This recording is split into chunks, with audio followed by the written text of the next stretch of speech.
지피지기면 100점 100점입니다.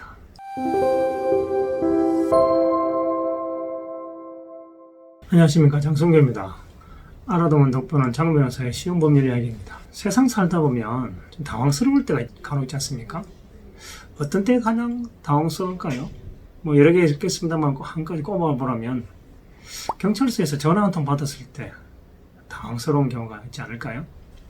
오늘은 경찰서로부터 한 통의 전화를 받았을 때 우리는 어떻게 대처해야 되는지 도움이 되고자 하는 이야기들을 몇 가지 해보겠습니다.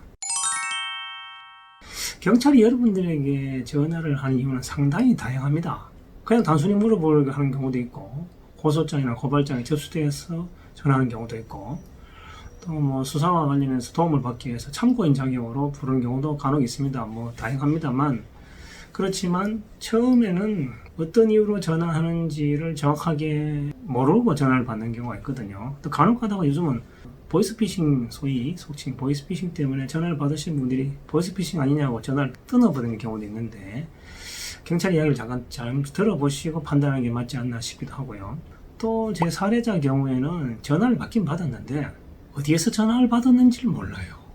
어떤 내용으로 전화한 거는 알았는데 암호화폐 관련해서 조사를 해야 된다는 걸 이야기를 했다는데 전화한 장소를 모르는 거예요.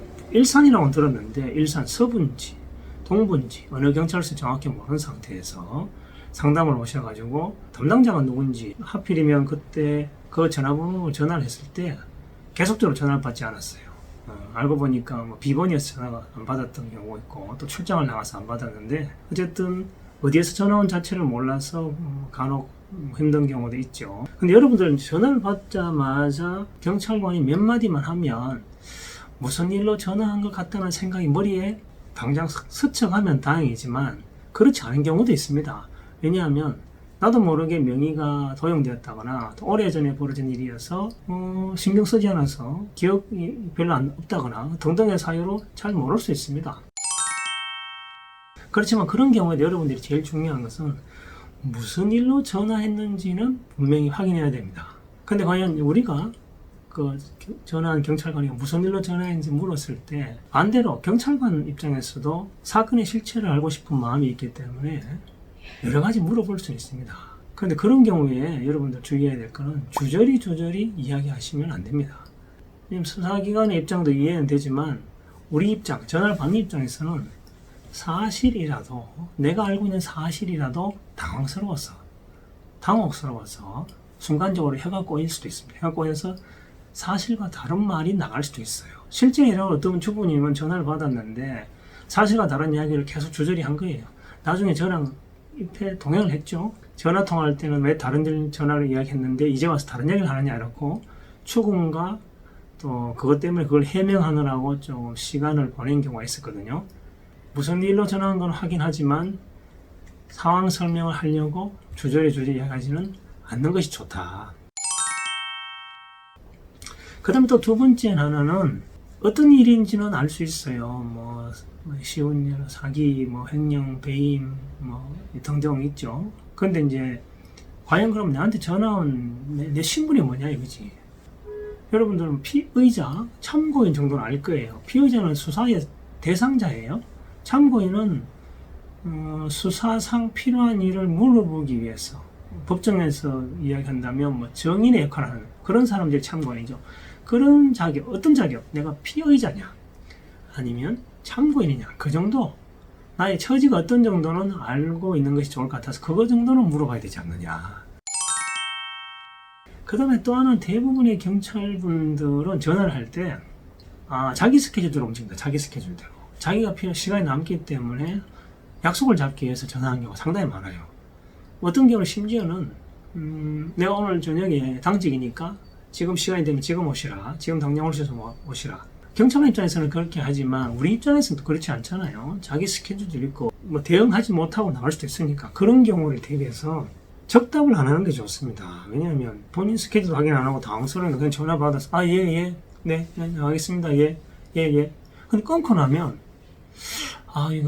이거 지금 내 스케줄 확인 안 하고 내가 이 내용도 정확하게 모르는데 이거 나간다고 약속을 덜컹 해버렸네.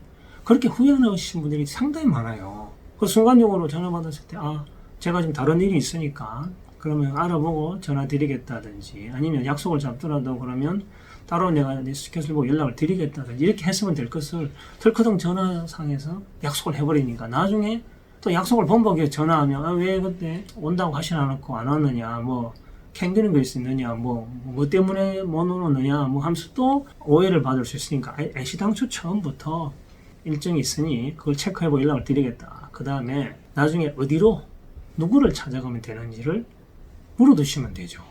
그것도 중요하죠. 어느 경찰서 누구를 찾아야 되는지.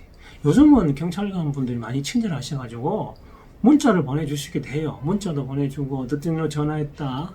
찾아올 때는 뭐 어디로 누구를 어떤 경위 아니면 경사를 찾아라 이렇게 안내 문자를 보내주기도 하는 경우가 간혹 있습니다. 그런데 대부분의 경찰 수사기관은 그런 안내 절차를 정확하게 문자까지 보내주지는 않는 경우가 있거든요. 그런 경우를 대비해서 여러분들은 그것은 분명히 다시 되물어야 됩니다.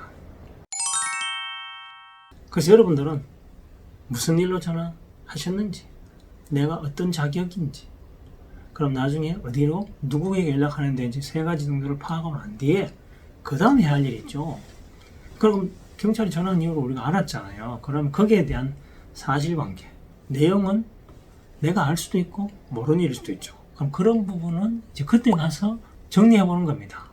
내가 왜 이런 일로 전화를 받게 된 건지 본인이 알 수도 있어요. 근데 모르는 경우도 있습니다. 모르면 주변에 물어본다고 해서 그 사실관계, 경찰관이 물어보고자 한 요지에 대한 사실관계를 정리하는 게 필요하죠.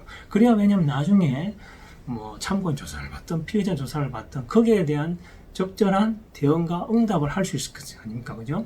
그래서 그런 과정을 거쳐야 되고 그 과정에서 이제 법률 전문가의 도움을 받을 수도 있고 좀 난해하다 그러면은 뭐 선임을 할 수도 있겠고 또 그렇지 않고 이건 내 스스로 할 수 있다, 내가 제일 잘한다, 그리고 이는 아무 문제 없다, 정말 그런 확신에 선다면 본인 스스로 해결할 수도 있는 거죠. 상대방이 뭘 묻고자 하는 것, 특히 지피지기면 백전백승이라고 그랬죠. 상대 측이 나에게 뭐를 물어보는지 먼저 아는 것이 중요하죠. 그게 우선 가장 중요하다고 판단됩니다. 제가 실무를 경험하면서도 제일 아쉬웠던 게 그런 부분들이에요. 무슨 내용인지도 잘 모르고 어딘지도 모르고 와서 상담을 요청하시는데 제가 도와드릴 수가 없어요. 도와드리려 하는데도 시간이 많이 걸려요. 그런 부분들 여러분들이 먼저 알고 계시다면 시간과 경제와 또 여러분들이 받게 되는 스트레스 그런 걸 줄이지 않을까 이렇게 싶어요. 뭐 다음 시간에는 아마 그 수사기관에 전화를 받고 난 뒤에 그럼 우리는 어떻게 해야 되냐 거기에 대한 이제 여러분들이 제공하신 팁을 한번 준비해 보도록 하겠습니다. 오늘은 이 정도까지 하고 오늘 우리 시간이 여러분들에게 많은 도움이 되었으면 바랍니다. 마지막 정리해 드리면 지피지기면 백전백승입니다. 안녕히 계십시오.